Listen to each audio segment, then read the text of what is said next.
Now, welcome to another news from Naboo with Thor's Lightning Takes. And let's get right to the news. I think we got quite a bit today. Yeah. We've got new official Kenobi images from Total Film. 3 new images have come out of their latest issue. The cover has a little extra to see as well. I mean, I'm sure I've got it up on the screen for you. The alternate cover is the one I like better, and it's the close-up look at Obi-Wan's lightsaber. Very cool. All right, so on to those 3 images. First up, we've got Obi-Wan on Tatooine, wearing blue. Not wearing Jedi robes. We've actually never seen live-action Kenobi in anything but tan or brown, right? I don't think so. Wow.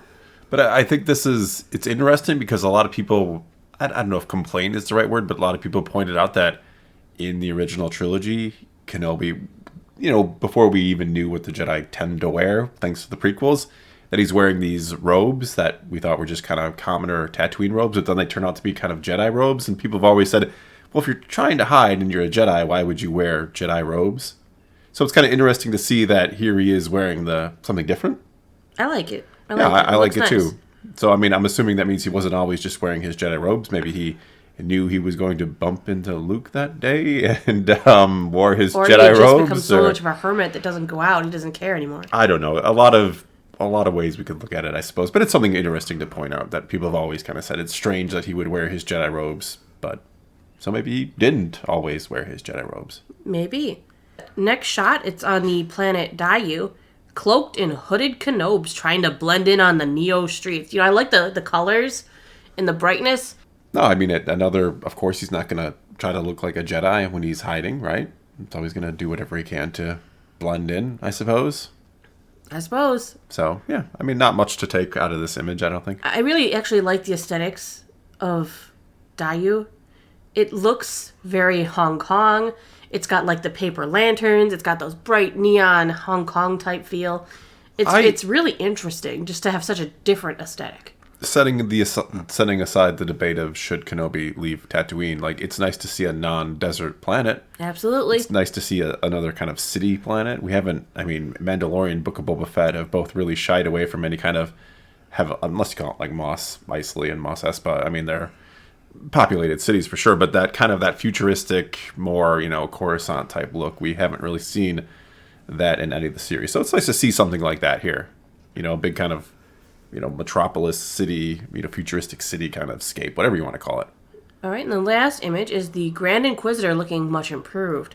Maybe it's a better angle. I don't know, but you also get to see a nice look at his lightsaber. What do you think? It looks more angular here, which I've said before. Part of the problem is when it starts in animation. You can animation you can be a lot more creative. You can do a lot more different things with it than you can do with live action. Per se.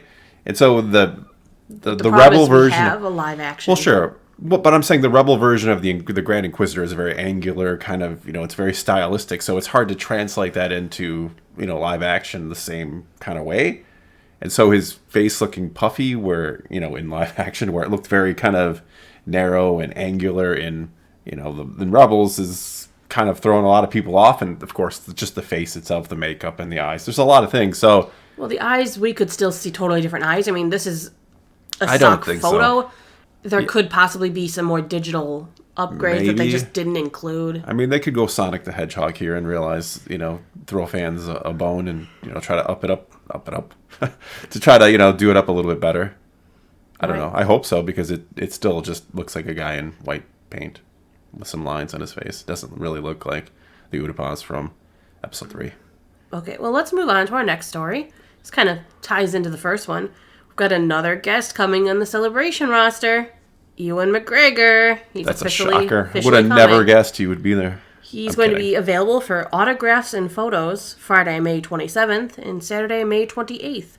He's got to be part of a panel, too. Kenobi's got to have a panel that day or that weekend. Do you know, just to get your photo taken with him, the price is currently set at $299?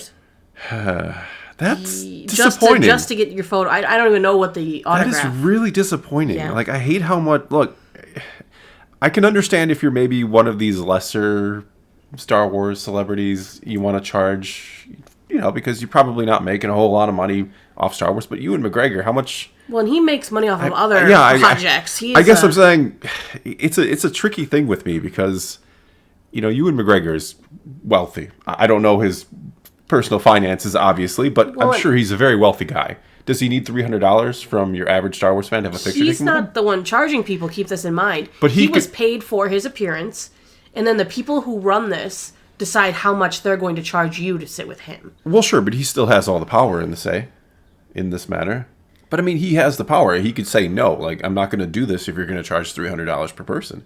Couldn't he arrange it with, if he really wanted to? Couldn't he arrange it with the celebration itself and say, hey, I want to do this for free? Not saying he has to do it for free, but why does he have to go through some... There's probably tons of red tape and contracts that we know nothing about, but I do think that it's ridiculous. For me, it's just, like, I'm not trying to start anything against Ewan McGregor, but for me, that's an odd thing when someone who's very wealthy, and I don't know how wealthy Ewan is, but I'm sure he has his millions of dollars sitting in the bank, when he's charging $300 for the average person to have a picture taken with him. For me, that just doesn't sit particularly well. No. Which doesn't mean I hate Ewan suddenly, but come on. Like I said, I think it's the company that he's working through, and I think there's sure. contracts and red tape probably coming from Lucasfilm or Disney itself saying you have to be a part of this, and he probably doesn't get a say on how much this is going to cost. Well, I could see there being... I think this is price gouging on the effect of the people who are actually in charge of the pictures and photos. I could see that being where they do want him to charge something because, again, you do have people who are not Ewan McGregor, who are,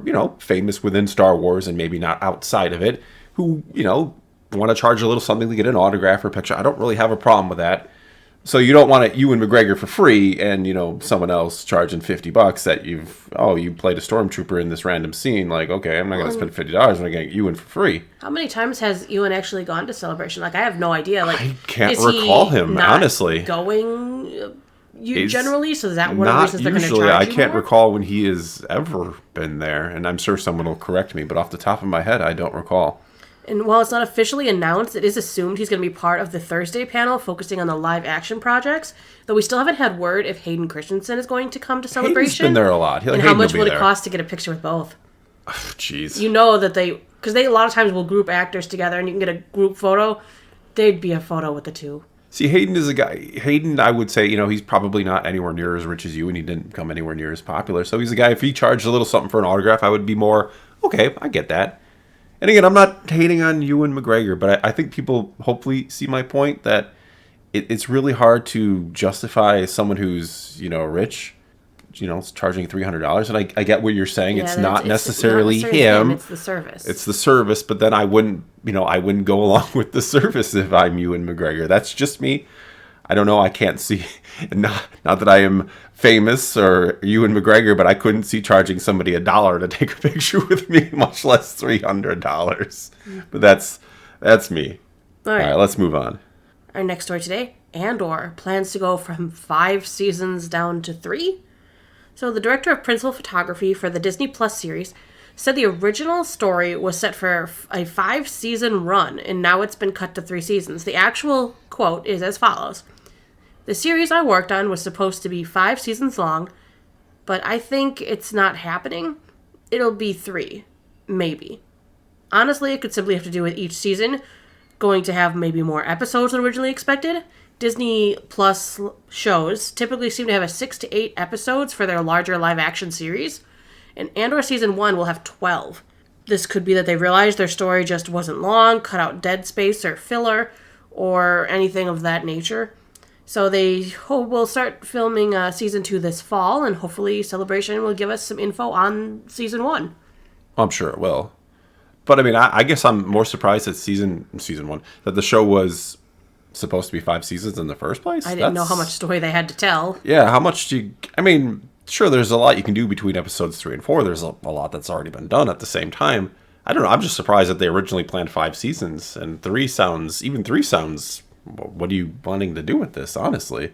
I could see this being a one-off 12-episode series, and I would have been, okay. Well, we know Saw Gerrera is going to be in it, and Mon Mothma as well. Yeah, we know, a lot of those characters. We know K2SO, Alan Tudyk, is supposedly not in Season 1, which is a great disappointment, I think. Mm-hmm. But I don't know. I don't know what to really take away from this other than maybe originally a very ambitious idea. And then Lucasfilm looked at it and was like, I don't know that this is something we want to invest 5 seasons into. Especially when we're so heavily involved kind of the post-Return of the Jedi era with The Mandalorian and, you know, the Ahsoka series and the crossover event series we're going to get. So to me, it's just, you know, yeah, we still want to do Andor, we still want to do this, but maybe just cut out the excess and, like you said, you know, streamline it a little. Seems to be what the idea is here. Next story. Lego Star Wars Ultimate Collector Edition Landspeeder. Wow. I think you're only including this story because you want to buy this and you want to convince me to buy it. But look at it. See? I knew it. Look at how impressive that is. And I have covered plenty of Lego because the Lego, especially the Ultimate Collector Editions, are very cool. Are amazing. Yes. They're beautiful. They're well done. It's massive. This looks so accurate. Lego collectors have gotten many a Landspeeder over the years, but this one's the prize. It looks too big for the minifigs, actually. I don't care. Oh. I mean, that's fine. It's going to cost about $199. It's available from Lego.com as well as a part of their May the 4th celebration. You also get 2 minifigs, Luke Skywalker and C-3PO.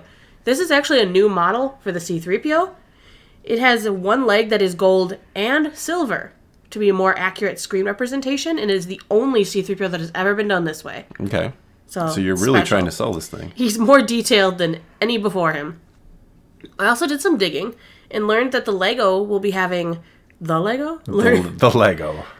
That Lego will be having this set available for its VIP site members starting on the 1st, and everybody else will have to wait until the 4th. It is free to sign up as a Lego VIP member. I did that this morning because I was curious about... I didn't want to tell you guys to all sign up and then find out there was a charge. It's free. You earn points when you buy stuff and can redeem those for rewards and stuff like that. So, there are bonuses too, as part of the May the 4th sale special that are going to be active between the 1st and the 8th. Spend $40 in that time period and receive an AT-ST mini kit. Cute little addition. Spend $160, which, if you're buying the Landspeeder, you've already done that. Sadly, you get the Lars Family Homestead Kitchen. This set looks adorable. It's something different. It's such a small little peek into the homestead. And it is the only Aunt Beru minifig out there. So if you've got that blue milk Luke from the Lego editions, that would look really nice standing in the kitchen with Aunt Beru. It would, yeah. It would be adorable. It would have been nice. We didn't get that because... I know. And if you've signed up and you've become a VIP member and you have spent $70, which if you bought this again, you would have, you get a Mandalorian Beskar keychain.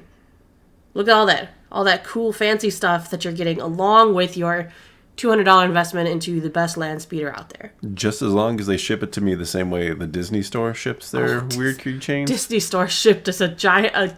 It was a big box with just a keychain in it. We ordered those Black Series packs from them, which came with a key, some kind of key, and I don't remember off the top of my head what it was. So they shipped the key. Not only did they ship the key separately, but they shipped it in a giant box. Now, it's a normal key size thing, and it came in a box that was probably, 2 by 12 by 6, just this huge, huge box, and we couldn't figure out what in the world is this because it was so light as a feather. We opened up, and there's a tiny key in there. But anyway. But it was packed well. It was like bubble wrap and all the good stuff in there, too. And it's a plastic key. I don't know. Weirdest thing I've ever... Well, maybe not the weirdest thing I've ever seen. I've seen action figures thrown into giant boxes, too. So, anyway. All right, next story. Star Wars Essential Legends Collection reveals covers to 4th wave of their books. So, Del Rey has been really re-releasing some of the Essential Legends Collection, as they like to call it. And Wave 4 in the next... part of this saga is going to have X-Wing, the Krytos Trap, Darth Maul, Shadowhunter, and Death Troopers. They're all going to come out on August 2nd of this year, and the Kratos Trap and Darth Maul Shadowhunter will also all receive new unabridged audiobook editions. Any thoughts? No, very cool. I'm glad to see them reprinting these books still, which is so strange because... Well, it's nice because some of them weren't in print anymore. Yeah, I mean, hard to get a hold of. like, I'm just saying, it's so strange that they are still printing, EU Legends books, whatever you want to call them. Yet we can't just get new books at the same time too. I don't get this. Don't be picky. And you have to pick your next Legends book. Maybe we should people pick what you read next because you just finished Kenobi. Pick what I read next. Oh.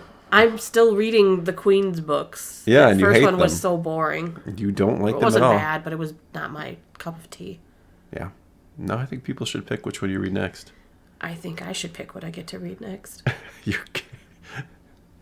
All right, well, let's move on. Okay, last story. New this week in Star Wars. It's a slow week. I'm sorry, everybody.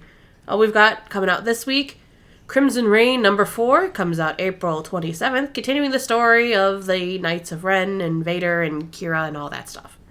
Good description. That's what I wrote down. I mean, that's pretty much, it's dead on, right? More or less, yeah. It hasn't been fantastic. It hasn't been bad. So, I don't know, maybe we'll do a review on it. We've been meaning to do new canon review stuff. That's why I'm reading the Queen's books. I know, and enjoying every minute of it. All right, well, I think that's all we've got for you this time. Quite a bit today. Mm-hmm. And so take to the comments below. Tell us what you think about any of this news. Tell Thor that I should be able to have a Landspeeder if I want one. No, don't be. She's going to get it anyway. I know her. I'll just show up at the door one day and what am I going to do at that point?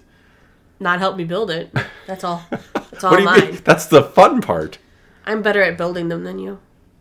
Yeah, you are. I don't know why. It's because I can find the pieces faster. I guess.